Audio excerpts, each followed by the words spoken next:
Shalom dan salam kasih untuk kita sekalian. Selamat berjumpa kembali lewat saat teduh dalam doa dan renungan pagi. Edisi Sabtu 6 Februari 2021. Kita siapkan firman Tuhan dari Matius 12 ayat 9 sampai 14. Tema kita hari ini, hati yang penuh belas kasih. Sebelumnya mari kita berdoa. Betapa kami bersyukur dan memuliakan Engkau ya Tuhan pada saat ini. Kami menghampiri kekudusan-Mu, kami memuji dan memuliakan Engkau. Tak sedetik pun hidup kami ini lalu dari kuasa Allah. Tapi kami meyakini hidup ini senantiasa dipelihara Tuhan, mengaruniakan lagi hari baru bagi kami hari ini. Kami mau dasari semuanya perjalanan hidup kami hari ini dengan firman Allah. Berkatilah kami, tuntun kami ya Roh Kudus, sehingga firman-Mu boleh kami mengerti dan melakukannya dengan baik di tengah-tengah hidup ini, dan hidup kami menjadi hidup yang memuliakan Allah. Bersabdalah Tuhan, kami siap mendengar. Ampuni dosa kami, dalam Kristus kami berdoa. Amin.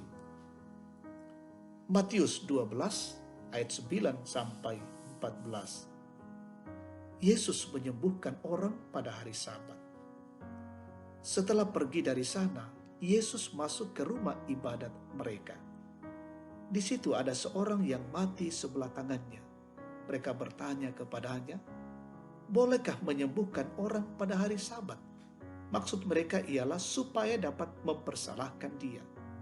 Tetapi Yesus berkata kepada mereka, "Jika seorang dari antara kamu mempunyai seekor domba dan domba itu terjatuh ke dalam lubang pada hari Sabat, tidakkah ia akan menangkapnya dan mengeluarkannya? Bukankah manusia jauh lebih berharga daripada domba? Karena itu boleh berbuat baik pada hari Sabat." Lalu kata Yesus kepada orang itu, "Ulurkanlah tanganmu." Dan ia mengulurkannya, maka pulihlah tangannya itu dan menjadi sehat seperti tangannya yang lain. Lalu keluarlah orang-orang Farisi itu dan bersekongkol untuk membunuh dia. Amin. Hati yang penuh belas kasih, penana ponoi kamamasea. Sahabat yang terkasih, apakah yang kita rasakan serta lakukan ketika melihat orang yang menderita? Akankah kita mengulurkan tangan kita dan menolong mereka sekalipun ada yang menghalangi kita?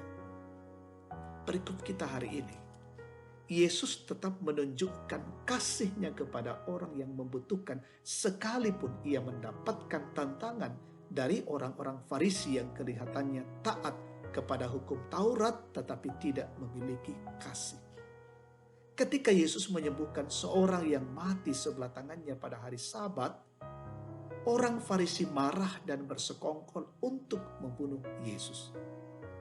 Orang yang mengatakan bahwa menyembuhkan pada hari Sabat merupakan pelanggaran justru tidak merasa bersalah untuk merencanakan pembunuhan. Betapa jahatnya hati para pemimpin agama ini. Mereka tidak lagi peduli mana benar, mana salah. Mereka hanya mau diri mereka yang menang. Inilah hal yang sampai sekarang terjadi juga di dalam gereja. Kita tidak peduli mana yang benar. Kita hanya mau dianggap benar apapun alasannya. Karena keegoisan kitalah sehingga kita terkadang tidak dapat berbuat kasih kepada sesama. Sahabat terkasih, semakin keras hati kita melihat penderitaan orang lain, semakin jauh kita dari sifat Tuhan. Semakin keras hati kita dalam kenyamanan kita sendiri, semakin jauh kita dari kenyamanan berada di dalam Tuhan. Semakin kita kejam dan keras terhadap orang lain, semakin kita tidak mengerti sifat pengampunan Allah. Yesus telah menunjukkan hati yang penuh belas kasih kepada kita. Ia telah menyelamatkan kita, maka kita mestinya juga punya hati yang penuh dengan belas kasih dan rela berkorban untuk menolong orang-orang yang menderita. Terpujilah Tuhan. Amin. Mari kita bersyukur, kita berdoa. Terpujilah namamu ya Tuhan, atas kasih dan anugerah-Mu. Boleh kami alami dan nikmati saat ini.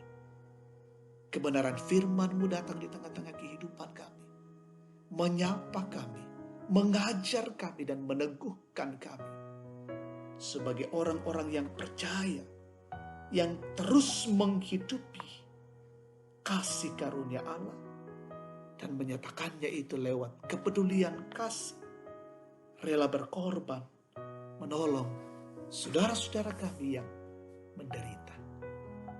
Pakailah kami dengan kasih-Mu Tuhan, sehingga kami menghidupi sifat-sifat Allah yang peduli, yang melayani, yang mengampuni. Bapa di sorga, perjalanan hidup kami hari ini kami serahkan dalam tangan kasih-Mu. Lindungilah dan berkatilah kami. Berkatilah keluarga kami. Berikan kemampuan bagi kami terus berkarya, bekerja hari ini. Keluarga kami Tuhan berkati. Anak-anak kami dalam perjuangan pendidikan, saudara-saudara kami yang berjuang dalam pendidikan. Berkati mereka semua. Mereka tetap sehat dan dilindungi oleh Tuhan. Seluruh jemaat-Mu dimanapun mereka berada, berkati dalam kondisi-kondisi mereka. Yang dalam kondisi tua, menikmati hari-hari tua pensiun. Sempurnakan kehidupan mereka dengan kasih-Mu. Yang sakit, terpapar COVID-19, pulihkan dan sembuhkan ya Tuhan. Yang berduka Tuhan hiburkan. Tuhan topang hidup mereka. Yang bergumul menghadapi kesulitan tantangan, kuatkan mereka menghadapi realitas kehidupan ini. Yang menikmati sukacita karena ulang tahun, menikmati sukacita karena berkat-berkat Allah. Sempurnakan syukur dan sukacita mereka. Dan hidup kami senantiasa memuliakan Allah. Jemaat-Mu senantiasa memuji-muji Allah. Berkati pemimpin kami, pemerintah kami, terus berkarya di negeri ini. Negara ini tetap dalam kondisi aman dan tentram. Dan Tuhan memberikan damai sejahtera. Berkati kami semua yang menjaga dan melindungi diri dan keluarga kami. Berkati pejuang garda terdepan hari ini, para dokter, para medis, tenaga rumah sakit, relawan TNI Polri, terus berkarya dalam rangka memutus mata rantai penyebaran COVID-19. Bapa di sorga, inilah doa dan syukur kami. Kami persembahkan kepadamu di dalam nama Tuhan Yesus, Tuhan dan Juru Selamat. Amin. Demikian saat teduh kita pada pagi hari ini. Tuhan memberkati kita semua. Shalom. Salam sehat untuk kita sekalian.